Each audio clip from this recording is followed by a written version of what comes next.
Welcome back to Mike the Birdman. I hope you're enjoying Bird of the Month. In this episode of Bird of the Month, the American Robin, we will be looking at the American robin's nesting habits. The American robin is used to living around humans, and it's no problem for them to be nesting around our homes. And seeing as how they do nest around our homes, many times it's one of the first nesting birds that people will see, and it's a great time to introduce children into watching birds nesting.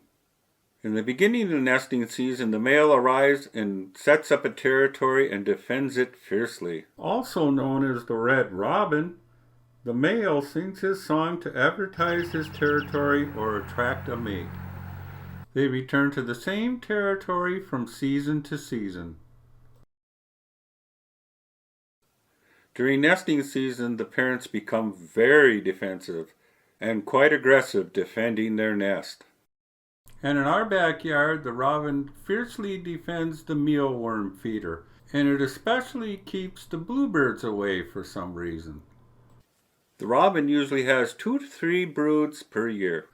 The female builds the nest of twigs and leaves and lines it with mud and dry grass.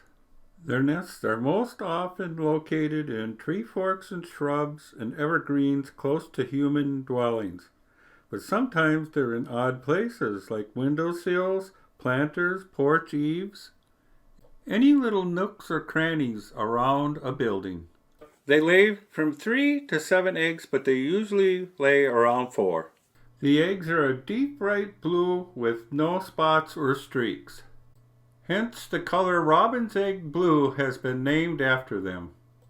And they incubate the eggs for 12 to 14 days. And they fledge between 14 to 16 days. And both parents feed the young. And the male attends the fledglings as the female starts a new brood. The robin's day begins very early and they spend the day feeding the young. It's a long, hard day feeding the young, but the robins still find time at the end of the day to sing their songs. And a lot of times they will use the same nest. The young robins have the spotted breasts that are common to the thrush family. Young bluebirds also show the spotted breasts of the thrush family.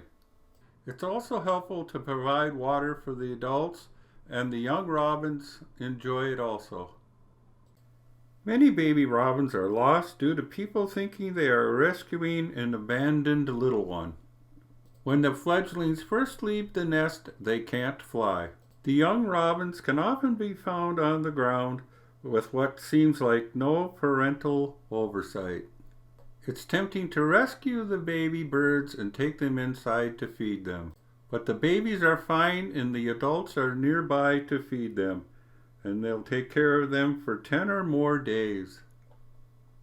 It is best to leave them alone and let nature take its course. If you are worried that they are in harm's way, help them to a nearby shrub for protection. The parents will listen for their calls, so keep them close to where you found them. Keeping your cats indoors during the nesting season helps the young survive. And here this nest has been predated. And the robin is known to nest in some pretty unique places. And here Dick Peterson captured a unique place where the robins were nesting in a farm tractor. And if you have a unique place where the robin has nested, let us know in the comments below. And I would like to thank my sister-in-law Sandy for the use of her beautiful photographs. And I would like to thank Dick Peterson for the use of his 8mm film. I hope you enjoyed Bird of the Month, the American Robin, and if you would like to see more of this type of content, please subscribe to my channel.